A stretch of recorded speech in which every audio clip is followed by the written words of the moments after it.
I'm joined now by Zoe and Andy Clark-Coates, founders and trustees of the charity. Thank you so much for joining me this evening. Thank you. So, this is the last day then, well, the last evening of the Baby Loss Awareness Week. Now, have you both...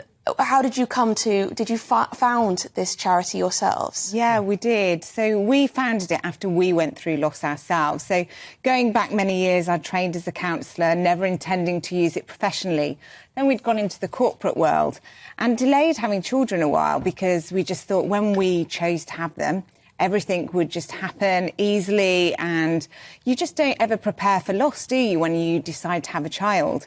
And then, sadly, we lost 5 babies over the course of trying to have children. Oh, my goodness. So we've got 2 children with us and 5 heavenly children. And so because of that, we knew that something was missing and something new needed to be founded. And so that's why we founded the charity. And how did you... I don't wish to pry, of course, this is very personal to you as a couple, but how do you get over that loss? I mean, losing 5. Yeah, you don't. And I don't think whether you've lost one or multiple, it ever gets easier or even harder, really. It's exactly the same every single time, this devastating, heartbreaking loss. And so whether a family has just lost one child or multiple, I think they'll tell you every one of those children is so special, so wanted, so loved. And so the pain is just repeated. And the grief is different for every loss, but it's just as agonising. And it's not really something that, and this is where you come in, of course, with raising awareness, it's not something that we seem to talk about. I don't know if people feel some kind of, what would the word be? Not shame, but maybe a stigma or some kind of concern. It's a taboo. It's not something that people like to talk about necessarily, but it's something that clearly impacts more people than we know. It does. In Britain, we're really, really bad at talking about death, full stop. And baby loss in itself is almost a stage on from that people don't want to touch it. They think, are we going to say the wrong thing? Are we going to upset somebody? Are we going to trigger them?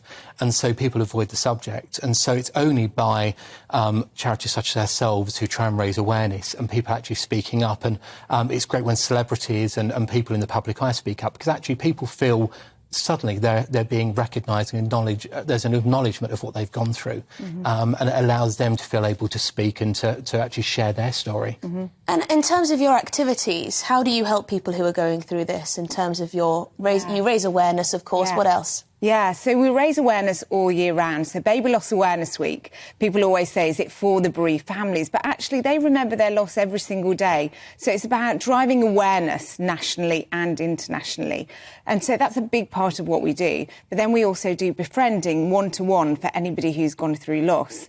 We do services of remembrance, and we hold those at cathedrals, minsters and abbeys all around the world, where people get a chance to gather together with people who have been through something similar to them, where they get to honour and remember their babies. Because often there's no funeral, especially for babies that are lost in miscarriage. And that's an important part of the grieving process, this recognition of a loss and people standing with you saying your baby truly matters. So we do that as an organisation. That's so lovely, the idea that people will probably travel quite far to take part in something just to feel like you're with people who completely understand. Because I imagine it's hard. Because I imagine people who, you know, have a friend or a family member who's gone through this, obviously you'd be very sympathetic for the first few days or weeks or even months. And then at some point you have to stop talking about it and you don't want to bring it up. And it's not that the sympathy's worn thin, but there's nothing left to say. So having that sort of group dynamic. Yeah, and I think there is a culture of you have so long to grieve here in the UK. Yes, exactly. And so usually that expires after about 3 months and people just expect you to get back to normal. Well, actually, you never get back to normal after losing a child. And in fact, you never get back to normal after losing anybody you love. It's actually... You're a different person on the other side of that. You're changed and you're different. But one of the things that happens a lot with people who lose babies is 1/3 of people will end up with PTSD. And that means their brain is really traumatised by the experience. And how you work your way through that is by talking about it.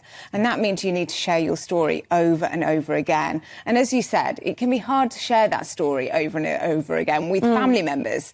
It can be hard to listen to the same thing. And that's when charities really do come into their own as well, where they can come to us and speak to people and keep sharing, because that's a necessary part of their journey.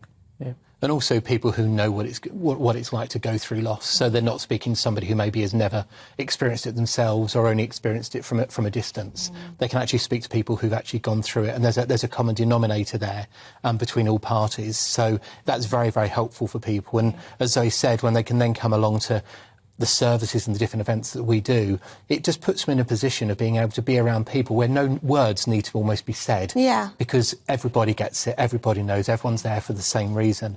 And we've got one tomorrow night at Chelmsford Cathedral in Essex, which is the service for that region that sort of closes off Baby Loss Awareness Week for this year. And Baby Loss Awareness Week has been a great thing. At the moment, there is the International Wave of Light going on at this moment in time from 7 till 8 o'clock, where people light candles at 7 o'clock in their time zone all around the world, and the wave of light literally goes around for 24 hours. So that's an amazing thing that's happening at the moment. And once again, that's very much to try and bring recognition to baby loss and allow people to know that they're not isolated, they're not alone. And how is it, Andy, in terms of, obviously, a woman carries the baby and will have a different experience to the father of the child. How is it for men? I imagine that men are even more loath to talk about this type of thing. Yeah, it's really difficult. I think often men feel excluded from what is going on. So around 82% of men report the fact that they're ignored completely by medical staff when a baby loss is taking place. So they're often sidelined, they're often sort of almost sat in the corner of the room, and everyone ignores them. And I think most men and fathers and partners would say they want their wife taken care of. This isn't a thing of they want some attention, they want all the attention to be on their wife. But as then they go through the grieving process, it's really important they're actually able to express how they feel. And often partners will go back to work quite quickly, and because there's no, especially if you lose before 24 weeks, there's no parental leave, no bereavement leave at all. So people have to go back into the workplace, and often life can almost just restart again without people actually having that chance to fully express and to work through their feelings. And so, once again, as a charity, a lot of our work is making sure that dads are acknowledged. So we have a campaign, Dads Matter Too, to make sure the fact that people actually acknowledge what they've gone through and they get the space they need to be able to talk about their feelings. Yeah, that must be so important. It's so important. Yeah. One of the major thing that happens after baby loss is marriage and relationship breakdown. Yes. So around 70% of relationships are said to break down within 5 years of a baby loss, which means it's one of the #1 reasons for marriage breakdown and relationship breakdown. And when you talk to those families, often it's not the loss itself that's actually caused that. It's because they're grieving differently. And often resentment gets really a major thing in their relationship, doesn't it? Because they're grieving differently and they can take it out on each other. And so that's why it's so important to get support, not only for individuals, but also for couples.